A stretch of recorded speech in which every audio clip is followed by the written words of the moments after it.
أشهد أن لا إله إلا الله وحده لا شريك له وأشهد أن محمدا عبده ورسوله أما بعد فأعوذ بالله من الشيطان الرجيم بسم الله الرحمن الرحيم الحمد لله رب العالمين الرحمن الرحيم مالك يوم الدين إياك نعبد وإياك نستعين اهدنا الصراط المستقيم صراط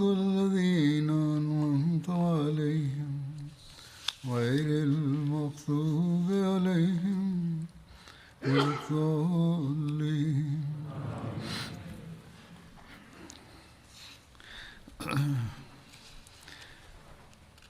বনু নজির के साथ নজির গোত্রের সাথে যুদ্ধের উল্লেখ করা হচ্ছিল।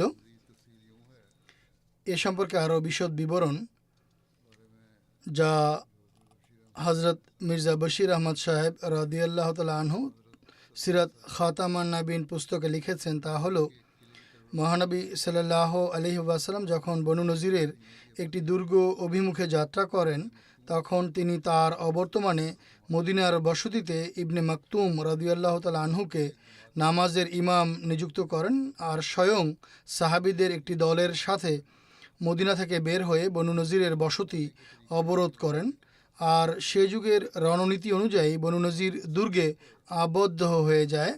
সম্ভবত তখনই আবদুল্লাহ বিন উবাই বিন সলুল এবং মদিনার অন্যান্য মুনাফিকরা বনু নজিরের নেতাদেরকে সংবাদ পাঠিয়েছিল যে তোমরা মুসলমানদের কাছে কিছুতেই নতি স্বীকার করবে না, আমরা তোমাদের সাহায্য করব এবং তোমাদের পক্ষ থেকে লড়াই করব। কিন্তু বাস্তবে যখন যুদ্ধ আরম্ভ হয় তখন বনু নজিরের প্রত্যাশার বিপরীতে এসব মুনাফিকরা আর প্রকাশ্যে মহানবী সাল্লাল্লাহু আলাইহি ওয়াসাল্লামের বিপক্ষে যুদ্ধক্ষেত্রে অবতীর্ণ হবার সাহস পায়নি। আর বনু কুরাইজাও মুসলমানদের বিরুদ্ধে প্রকাশ্যে যুদ্ধক্ষেত্রে এসে বনু নজিরকে সাহায্য করার সাহস করেনি, যদিও মনের দিক থেকে তারা তাদের সাথে ছিল আর সঙ্গোপনে তাদের সাহায্যও করত, যা মুসলমানরা জেনে গিয়েছিল। যা হোক, বনু নজির উন্মুক্ত প্রান্তরে মুসলমানদের মোকাবেলা করার জন্য বের হয়নি বা আসেনি, বরং দুর্গে আবদ্ধ হয়ে বসে থাকে। কিন্তু সেই যুগের নিরিখে তাদের দুর্গ যেহেতু খুবই মজবুত বা সুরক্ষিত ছিল, তাই তারা নিশ্চিন্ত ছিল যে মুসলমানরা তাদের কোনো ক্ষতি সাধন করতে পারবে না। আর অবশেষে মুসলমানরা স্বয়ং বিরক্ত হয়ে অবরোধ তুলে নেবে। আর এতে কোনো সন্দেহ নেই যে সেই যুগের অবস্থা অনুসারে এ ধরনের দুর্গ জয় করা সত্যি অনেক কঠিন ও কষ্টসাধ্য একটি কাজ ছিল এবং এক দীর্ঘ সময়ব্যাপী অবরোধের দাবি রাখত।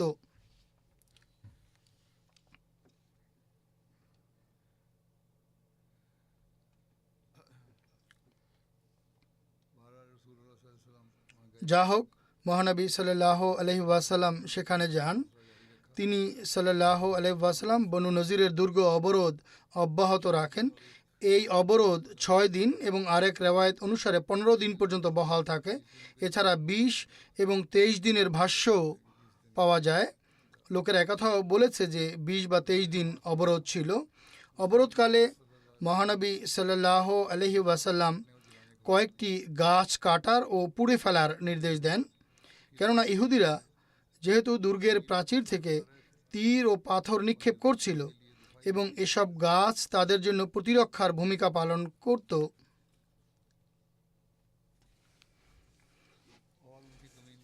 আর তাদের জন্য ঘাঁটি হিসেবে কাজ করছিল, অর্থাৎ এসব গাছ লুকানোর স্থানে পরিণত হচ্ছিল। তাই মহানবী সাল্লাল্লাহু আলাইহি ওয়াসাল্লাম আবু লায়লা মাজনি রাদিয়াল্লাহু তাআলা আনহু এবং আবদুল্লাহ বিন সালাম রাদিয়াল্লাহু তাআলা আনহুর ওপর সেসব গাছ পুড়ে ফেলার দায়িত্ব অর্পণ করেন। এটি যুদ্ধের কিংবা প্রতিরক্ষার প্রয়োজনে করা হয়েছিল, বাগান ধ্বংস করার উদ্দেশ্যে নয়। কেননা ইসলামে অযথা বৃক্ষরাজি কাটা নিষিদ্ধ। এরপরে এখানে লেখা আছে, আবু লায়লা মাজনি রাদিয়াল্লাহু আনহু তাদের আজোয়া খেজুরের গাছগুলোতে আগুন লাগাচ্ছিলেন, আর আবদুল্লাহ বিন সালাম রাদিয়াল্লাহু তাআলা আনহু আজোয়া ব্যতীত অন্যান্য খেজুরের গাছ পোড়াচ্ছিলেন। কিন্তু রেওয়ায়েতে এটিও আছে নিম্ন জাতের খেজুরের গাছগুলো পোড়ানো হয়েছিল। আমি এর বিস্তারিত বর্ণনা করব। যা হোক,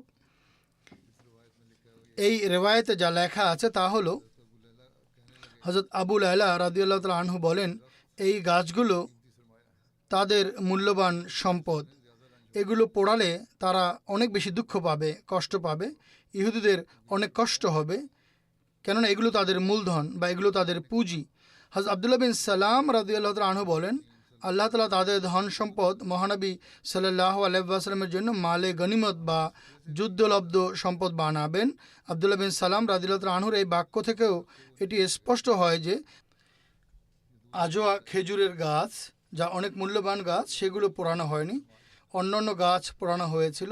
তিনি রাদিয়াল্লাহু তাআলা আনহু বলেন, আজোয়া সবচেয়ে উত্তম সম্পদ। তিনি বলেন, এগুলো মহানবী সাল্লাল্লাহু আলাইহি ওয়াসাল্লামের কাজে আসবে।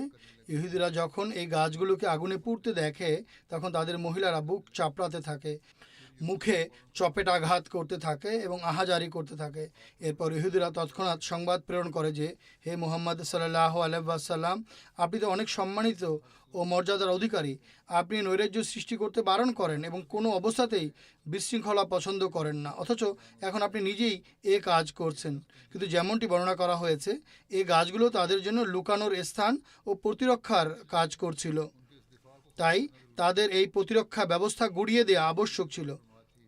এর মাঝে এই প্রজ্ঞাও নিহিত ছিল যে যত তাড়াতাড়ি সম্ভব তাদের এই শক্তি নির্মূল হোক, যেন আরও বেশি রক্তপাত না হয়।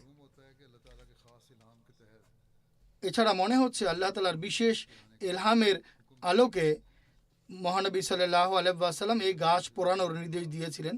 যেমনটি ইহুদিদের এই আপত্তির উত্তর আল্লাহ তাআলা এভাবে দিয়েছেন যে, মা কাতাতুম মিন লিনাতিন আও তারাকতুমুহা কায়েমাতান আলা উসুলিহা ফাবিইযনিল্লাহ ওয়ালিইখজিয়াল ফাসিকিন। অর্থাৎ তোমরা যে খেজুর গাছই কেটেছো বা তাকে তার মূলের উপর দণ্ডায়মান ছেড়ে দিয়েছ, বস্তুত তা ছিল আল্লাহর আদেশে এবং এজন্য ছিল যেন তিনি দুষ্কৃতকারীদের লাঞ্ছিত করেন।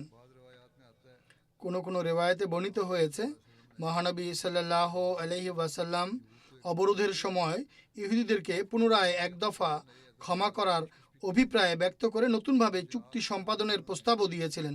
অতএব তিনি সাল্লাল্লাহু আলাইহি ওয়াসাল্লাম ইহুদিদেরকে বলেন, ইন্নাকুম ওয়াল্লাহি লা তা'মানুনা ইনদি ইল্লা বিআহদিন তুআহিদুনা আলাইহি। অর্থাৎ তোমাদের উপর আমার কোনো আস্থা নেই এতদ ব্যতীত যে তোমরা আমার সাথে নতুনভাবে কোনো দৃঢ় চুক্তি সম্পাদন করো।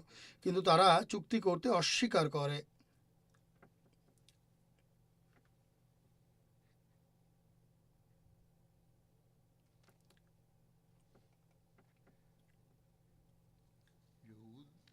ইহুদিরা সবচেয়ে বেশি ধন সম্পদের লোভী হয়ে থাকে।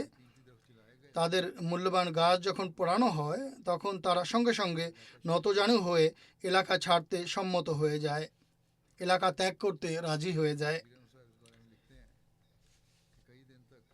হযরত মির্জা বশির আহমদ সাহেব রাদিয়াল্লাহু তাআলা আনহু এই সম্পর্কে লিখেছেন, আমি উপরোক্ত বিবরণ একটি জীবনী গ্রন্থ থেকে উদ্ধৃত করেছি।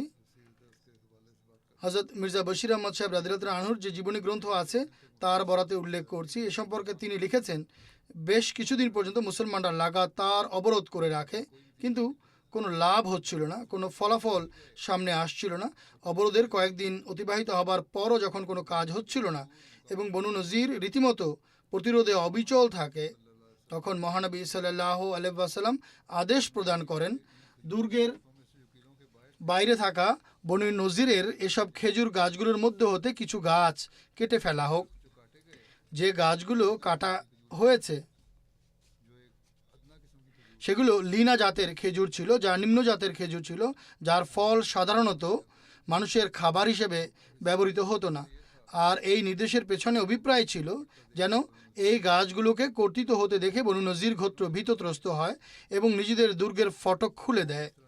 আর এভাবে কিছু গাছের ক্ষতির মাধ্যমে অনেক মানুষের প্রাণনাশের ক্ষতি এবং দেশের নৈরাজ্য ও বিশৃঙ্খলা রোধ হয়। অতএব এই পরিকল্পনা ফলপ্রসূ হয়। 6টি গাছ কাটা হয়েছিল মাত্র। এরই মধ্যে বনু নজির সম্ভবত এই ধারণা করে যে হয়তো মুসলমানরা তাদের সব গাছ কেটে ফেলবে, যার মধ্যে ফলবান গাছও ছিল। তারা হা হুতাশ করতে আরম্ভ করে। অথচ পবিত্র কোরআনে যেমনটি ব্যাখ্যা করা হয়েছে, শুধুমাত্র কয়েকটি গাছ, আর তাও লিনা জাতের খেজুর গাছ কাটার অনুমতি ছিল এবং অন্যান্য গাছ সুরক্ষার নির্দেশ দেওয়া হয়েছিল। আর এমনিতে সাধারণ অবস্থায়ও মুসলমানদের জন্য শত্রুদের ফলবান বৃক্ষ কর্তনের অনুমতি ছিল না। যা হোক, এই কৌশল কার্যকর হয় আর বনু নজির ভীতত্রস্ত হয়ে 15 দিনের অবরোধের পর এই শর্তে দুর্গের দ্বার খুলে দেয় যে, দুর্গের ফটক খুলে দেয় যে আমাদের এখান থেকে নিজেদের সাজ সরঞ্জাম নিয়ে শান্তি ও নিরাপত্তার সাথে যেতে দেওয়া হোক। এটি সেই শর্তই ছিল যা মহানবী সাল্লাল্লাহু আলাইহি ওয়াসাল্লাম স্বয়ং প্রথমে উপস্থাপন করেছিলেন।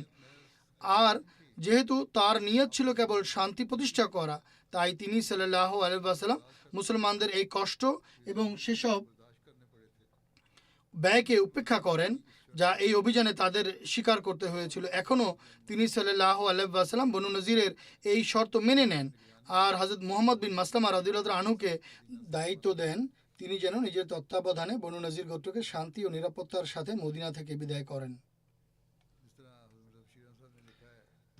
হযরত মির্জা বশির আহমদ সাহেব রাদিয়াল্লাহু আনহু যেমনটি লিখেছেন, উন্নত মানের খেজুর গাছ কাটা হয়নি। অনুরূপভাবে বুখারীর একটি ভাষ্য গ্রন্থেও কথা লেখা হয়েছে, যার রেওয়ায়ত হলো এই যে, অর্থাৎ তার বিস্তারিত বর্ণনায় লেখা আছে, রেওয়ায়ত সমূহের বিস্তারিত বর্ণনায় দৃষ্টি দিলে দেখা যায়, প্রথমত যেসব খেজুর গাছ পোড়ানো হয়েছিল সেগুলো উন্নত মানের খেজুর গাছ ছিল না, বরং সাধারণ ও অকেজো ধরনের খেজুর ছিল, যা সাধারণত মানুষের খাদ্য হিসেবেও ব্যবহৃত হতো না।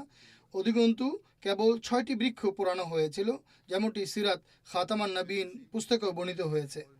ইহুদিদের নিরুপায় হওয়া এবং তাদের স্বয়ং দেশান্তরের প্রার্থনা সম্পর্কে আরও বিস্তারিত এভাবে বর্ণিত হয়েছে যে, মুসলমানরা উক্ত গোত্রের ইহুদিদের গাছ পুড়িয়ে তাদেরকে আরও অস্বস্তিতে ফেলে দেয়।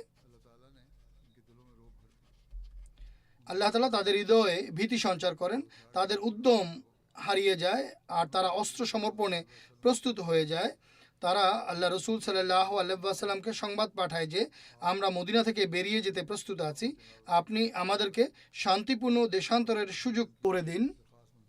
মহানবী সাল্লাল্লাহু আলাইহি ওয়াসাল্লাম তাদের আবেদন মঞ্জুর করেন আর নির্দেশ দেন যে, মদিনা থেকে বেরিয়ে গেলে তোমাদের প্রাণ সুরক্ষিত থাকবে।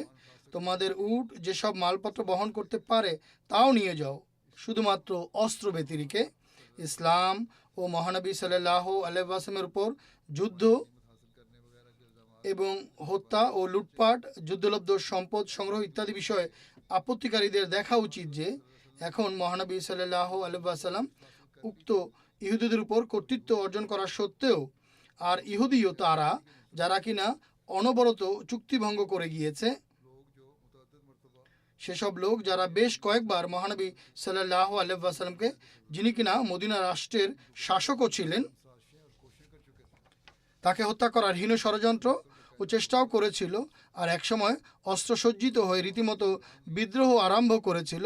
আর উক্ত অবরোধকালেও একবার তিনি সাল্লাল্লাহু আলাইহি ওয়াসাল্লাম নতুনভাবে চুক্তি ও সন্ধির প্রস্তাব দিলে একান্ত দম্ভ ভরে তারা তা প্রত্যাখ্যান করেছিল।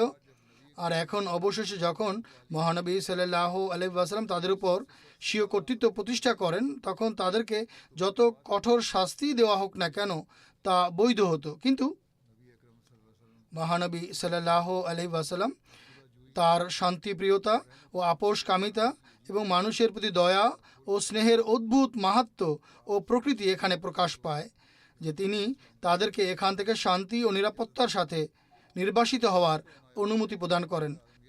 অধিকন্তু দয়া, করুণা ও উদারতার অবস্থা এই ছিল যে, একই সাথে এই অনুমতিও প্রদান করেন যে, অস্ত্র ও ও হাতিয়ার ব্যতি রেখে যে আসবাবপত্র ইচ্ছা নিয়ে যেতে পারো।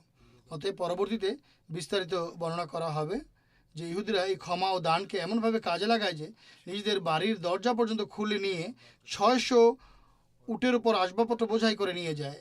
আর নিজেদের চরিত্রের বহিঃপ্রকাশ এভাবে করে যে যেসব জিনিস সাথে নিয়ে যেতে পারছিল না সেগুলো নষ্ট করার পূর্ণ চেষ্টা করে।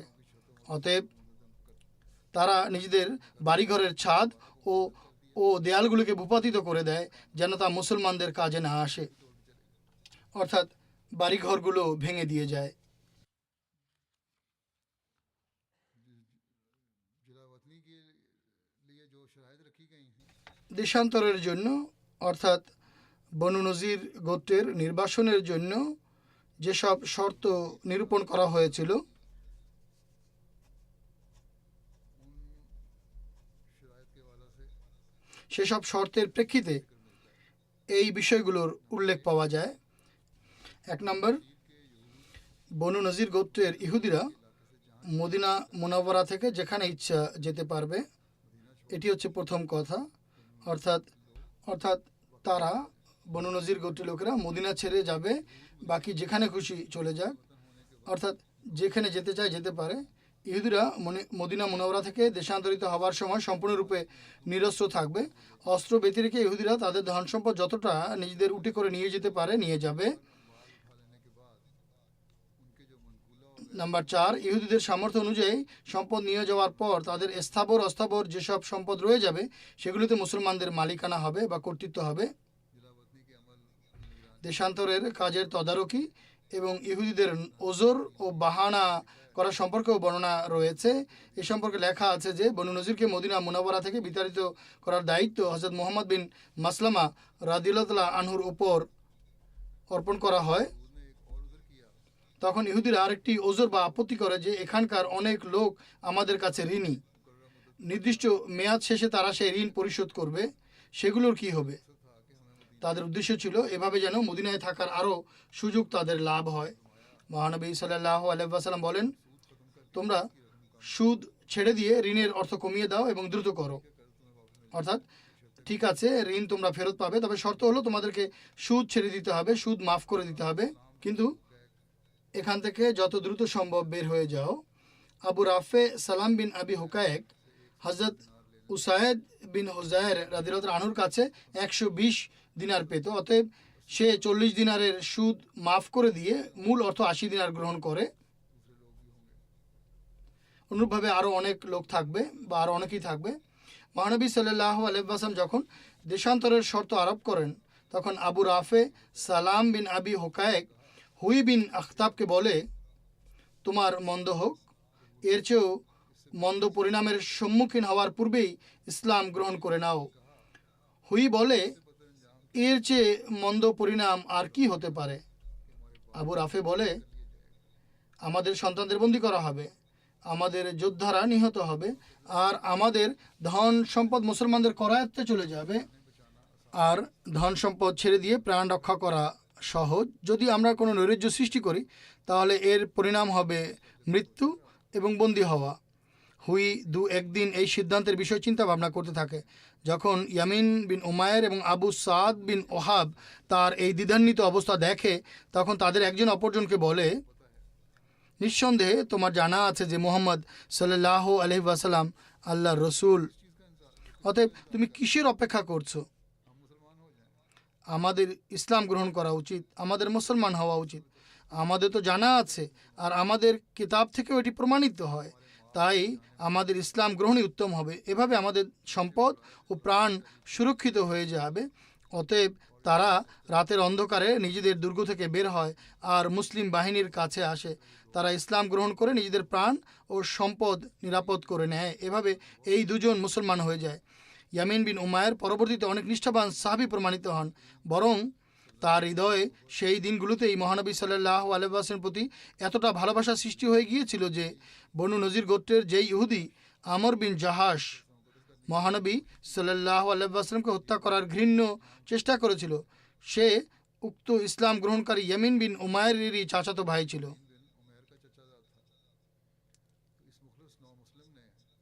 অতএব এই নিষ্ঠাবান নও মুসলিম এক ব্যক্তির দ্বারা আমর বিন জাহাজকে হত্যা করান। মহানবী সাল্লাল্লাহু যখন তার এই নিষ্ঠা ও ভালোবাসার কথা জানতে পারেন তখন তিনি আনন্দিত হন এবং খুশির বহিঃপ্রকাশ করেন। এটি ইতিহাসের একটি গ্রন্থের উদ্ধৃতি। ইহুদিদের দেশান্তরের অবস্থা সম্পর্কে লেখা আছে যে ইহুদিরা দেশান্তরিত হবার সময় তাদের উটের উপর নারী ও শিশুদের ছাড়া নিজেদের সেসব আসবাবপত্র বোঝাই করে নেয় যা উট নিয়ে যেতে পারত বা উট বহন করতে পারত, শুধু অস্ত্র ফেলে যায়। তাদের সাথে মোট 600 উট ছিল। প্রত্যেকে নিজ নিজ বাড়ি ভেঙে ফেলে, এর কাঠের দরজা জানালা ইত্যাদি উটে বোঝাই করে নিয়ে যায়। একটি রেওয়ায়েতে আছে তারা নিজেদের বাড়ির খুঁটি এবং ছাদও ভেঙে ফেলে, দরজার ফ্রেম, ডাসা, এমনকি দরজার খিল এবং চৌকাঠ পর্যন্ত খুলে নিয়ে যায়।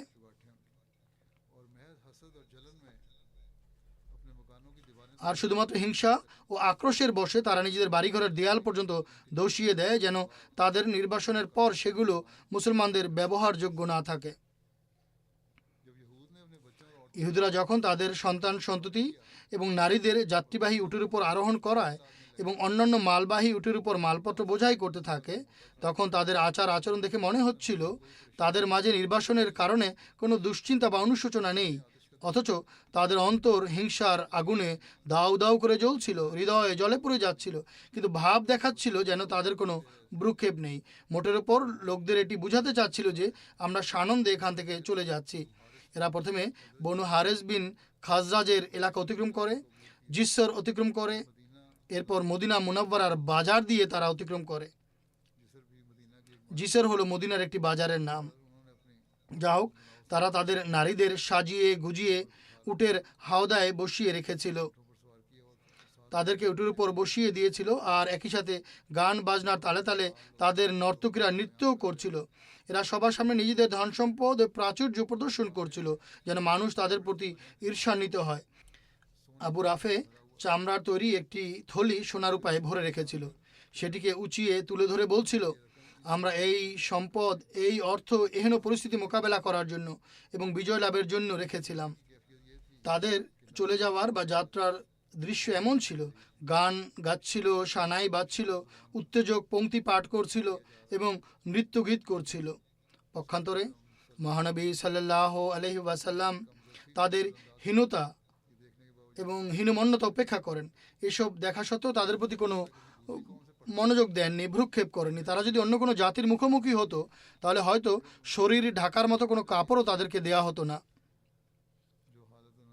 যে পরিস্থিতি তারা সৃষ্টি করেছিল এবং তারা যে আচরণ প্রদর্শন করেছিল তাতে তাদের এমন শাস্তি পাওয়া উচিত ছিল যে কিছুই নিয়ে যেতে দেওয়া হতো না। কিন্তু মহানবী সাল্লাল্লাহু আলাইহি ওয়াসাল্লাম স্বীয় মার্জনা এবং করুণার কারণে এসব বিষয়ের প্রতি কোনো ভ্রুক্ষেপই করেননি, কোনো মনোযোগই দেননি।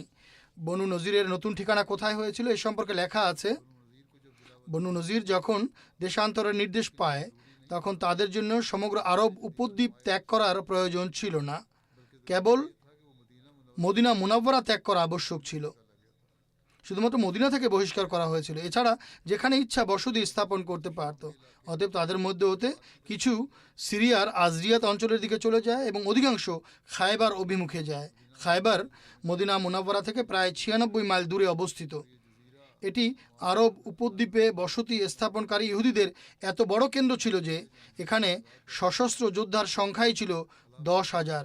এছাড়া ইহুদিদের অনেক দুর্গও সেখানে ছিল এবং এই অঞ্চলটি কৃষি সম্পদে সমৃদ্ধ ছিল। আরব উপদ্বীপের সকল ইহুদি বনু নজিরের কর্তৃত্ব ও নেতৃত্বে বিশ্বাসী ছিল, কেননা এরা নিজেদেরকে হযরত হারুন আলাইহিসসালামের বংশধর বলে দাবি করত। এছাড়া বনু নজিরের এই লোকেরা সম্পদশালী হওয়ার পাশাপাশি ভীষণ ধূর্ত ও চতুর ছিল। কাজেই বনু নজিরের লোকেরা যখন খায়বারে চলে যায় তখন সেখানে ইহুদিদের শক্তি ও ক্ষমতা আরও বেড়ে যায়। তাদের মাঝে বনু নজিরের জ্যেষ্ঠ হুই বিন আখতাব, সালাম বিন আবিল হোকায়েক এবং কেনানা বিন রবির মতো লোকেরা ছিল। খায়বারের ইহুদিরা রণনৈপুণ্য ও দক্ষতায় অনন্য ও সেরা ছিল, অর্থাৎ খায়বারের লোকেরা যুদ্ধের দিক দিয়ে ভীষণ দক্ষ ছিল। কিন্তু বনু নজিরের ইহুদিরা যুদ্ধের চেয়ে রাজনৈতিক দূরদর্শিতায় এগিয়ে ছিল, অগ্রগামী ছিল।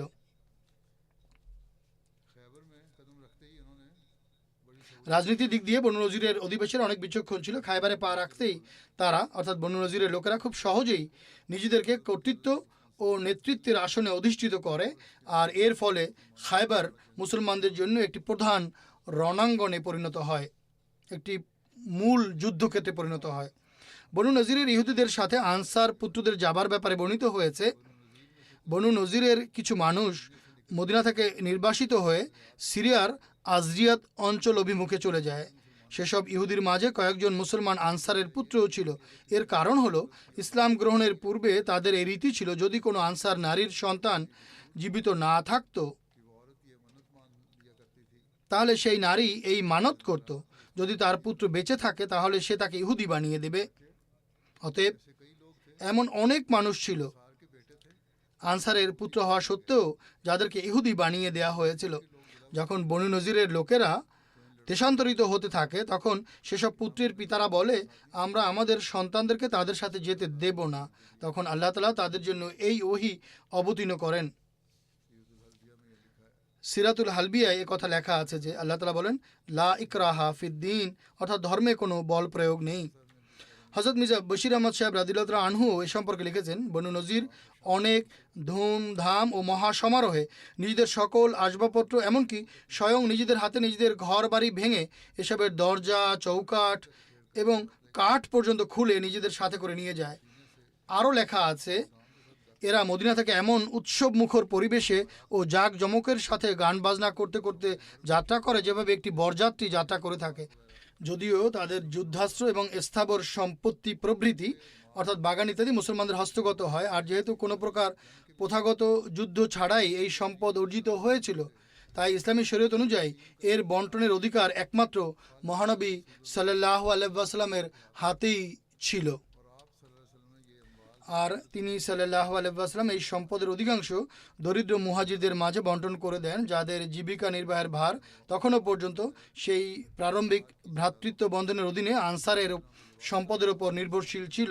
আর এভাবে পরোক্ষভাবে আনসারও সেই মালে গনিমতের অংশীদার হয়ে যায়।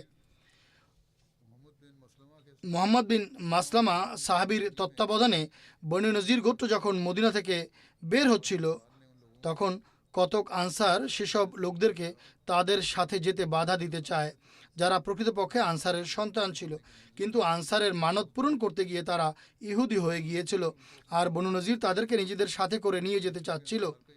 আর আনসারের এই দাবি যেহেতু ইসলামী নির্দেশনা লা ইকরাহা ফিদ্দিন, অর্থাৎ ধর্মের ক্ষেত্রে কোনো প্রকার বল প্রয়োগ করা উচিত নয়, এর বিরুদ্ধে ছিল, তাই মহানবী সাল্লাল্লাহু আলাইহি ওয়াসাল্লাম মুসলমানদের বিপক্ষে এবং ইহুদিদের অনুকূলে সিদ্ধান্ত প্রদান করেন এবং বলেন, যে ব্যক্তি ইহুদি এবং নির্বাসিত হতে চায় আমরা তাকে আটকাতে পারি না।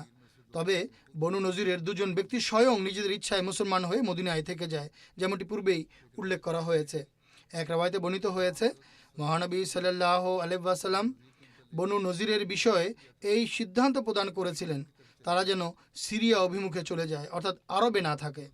কিন্তু এত সত্ত্বেও তাদের কোনো কোনো নেতা, উদাহরণস্বরূপ সালাম বিন আবিল হুকায়ক, কেনানা বিন রবি এবং হুই বিন আখতাব প্রমুখ এবং আম জনতার একাংশ হিজাজের উত্তরে ইহুদিদের বিখ্যাত বসতি খায়বারে গিয়ে পুনর্বাসিত হয়, আর খায়বারবাসীরাও তাদেরকে স্বাগত জানায় এবং আদর আপ্যায়ন করে। অবশেষে এই লোকেরাই মুসলমানদের বিরুদ্ধে ভয়ানক নৈরাজ্য সৃষ্টি ও যুদ্ধের প্ররোচনার কারণ হয়, যুদ্ধের উস্কানি দেওয়ার কারণ হয়। বনু নজির গোত্রের কাছ থেকে প্রাপ্ত সম্পদকে মালে ফ্যায় বলা হয়।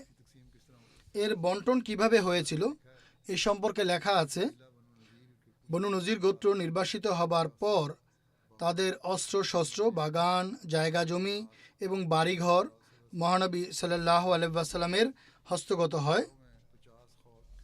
অস্ত্রশস্ত্রের মধ্যে ছিল 50টি শিরস্ত্রাণ, 25টি বর্ম এবং 340টি তরবারি। এটি ছিল মুসলমানদের অর্জিত প্রথম মালে ফ্যায়। মালে ফ্যায় এমন সম্পদকে বলা হয় যা কোনোরূপ যুদ্ধ ছাড়া কাফিরদের কাছ থেকে অর্জিত হয়। এই মালে ফ্যায় থেকে মালে গনিমতের ন্যায় খুমুস তথা 1/5 পৃথক করা হয় না, বরং সমস্ত সম্পদ মহানবী সাল্লাল্লাহু আলাইহি ওয়াসাল্লামের অধীনে থাকত, যাতে মহানবী সাল্লাল্লাহু আলাইহি ওয়াসাল্লাম যেখানে খুশি তা ব্যয় করতে পারেন।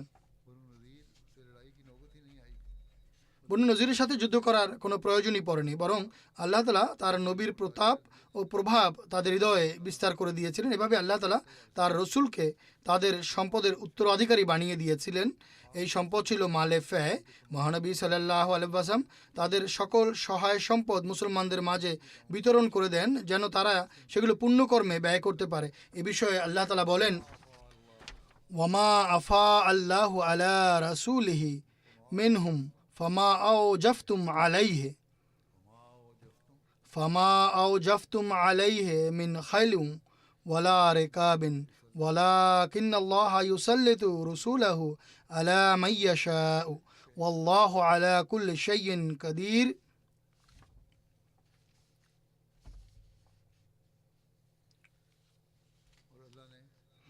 অর্থাৎ আর আল্লাহ তাদের ধন সম্পদের মধ্য থেকে নিজ রসুলকে গনিমত হিসেবে যা দান করেছেন তার জন্য তোমরা ঘোড়া এবং উট দৌড়াওনি, কিন্তু আল্লাহ নিজ রসুলগণকে যার ওপর চান আধিপত্য দান করেন, অর্থাৎ কোনো যুদ্ধ হয়নি, এবং আল্লাহ সকল বিষয়ে যা তিনি চান সর্বশক্তিমান।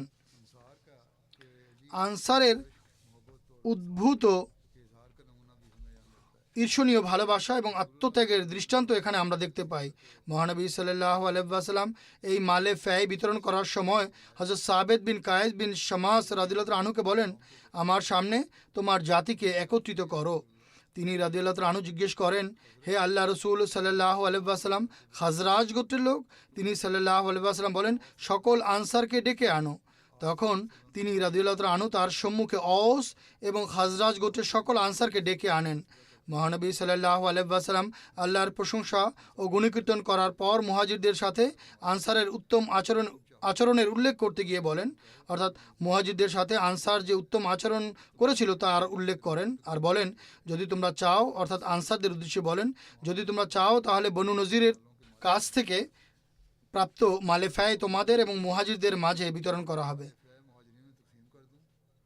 এমত অবস্থায় মুহাজিরদের তোমাদের বাড়ির দখল বহাল থাকবে এবং তারা তোমাদের সম্পদের অধিকারে থাকবে। আর তোমরা সম্মতি দিলে আমি মালে ফ্যায় মুহাজিরদের মাঝে বিতরণ করতে চাই। এর ফলে তারা তোমাদের পক্ষ থেকে প্রাপ্ত ঘর থেকে বের হয়ে যাবে, অর্থাৎ তারা নিজেদের মধ্যে যে সম্পদ ভাগা করে নিয়েছিল এবং মুহাজিররা আনসারের সম্পত্তি থেকে যে উপকার লাভ করছিল তা বন্ধ হয়ে যাবে, কেননা তখন তাদের কাছে সহায় সম্পদ থাকবে। এই কথার প্রেক্ষিতে হযরত সাদ বিন ওবাদা ও হযরত সাদ বিন মুআজ রাদিয়াল্লাহু আনহু নিবেদন করেন, আমাদের সম্পত্তিও তাদের কাছে থাকুক আর বনু নজিরের কাছ থেকে প্রাপ্ত সম্পদও আমাদের মুহাজির ভাইদের মাঝে বিতরণ করে দিন।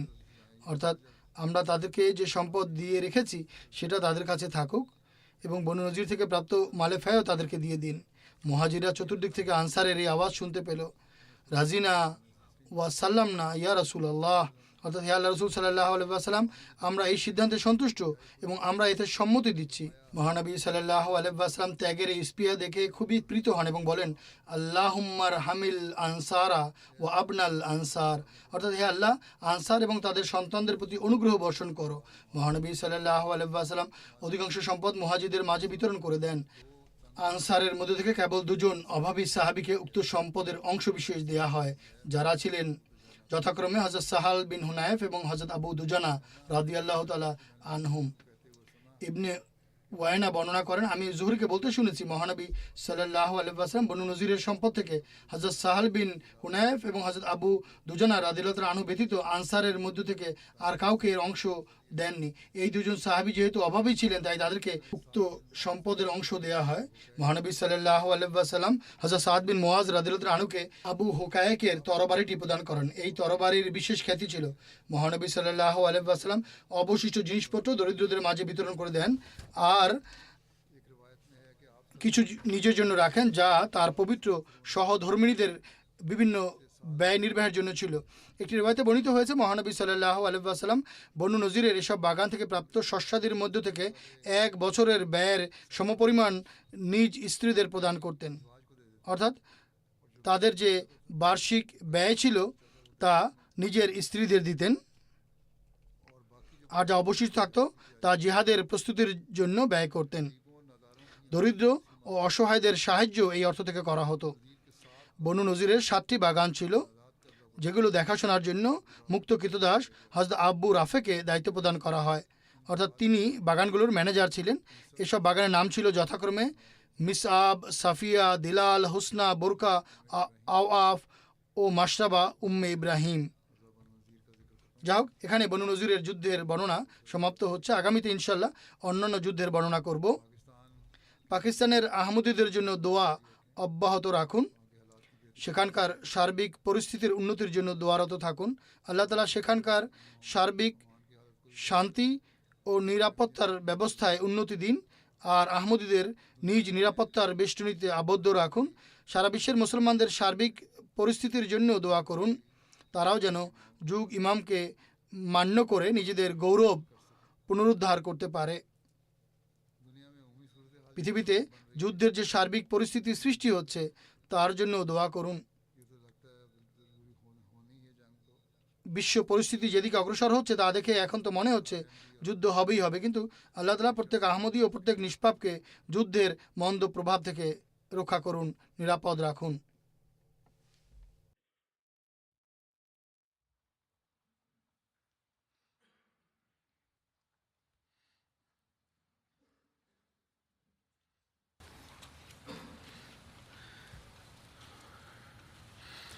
الحمد لله الحمد لله نحمده ونستعينه ونستغفره ونؤمن به ونتوكل عليه ونعوذ بالله من شرور أنفسنا ومن سيئات أعمالنا من يهده الله فلا مضل له ومن يضلل فلا هادي له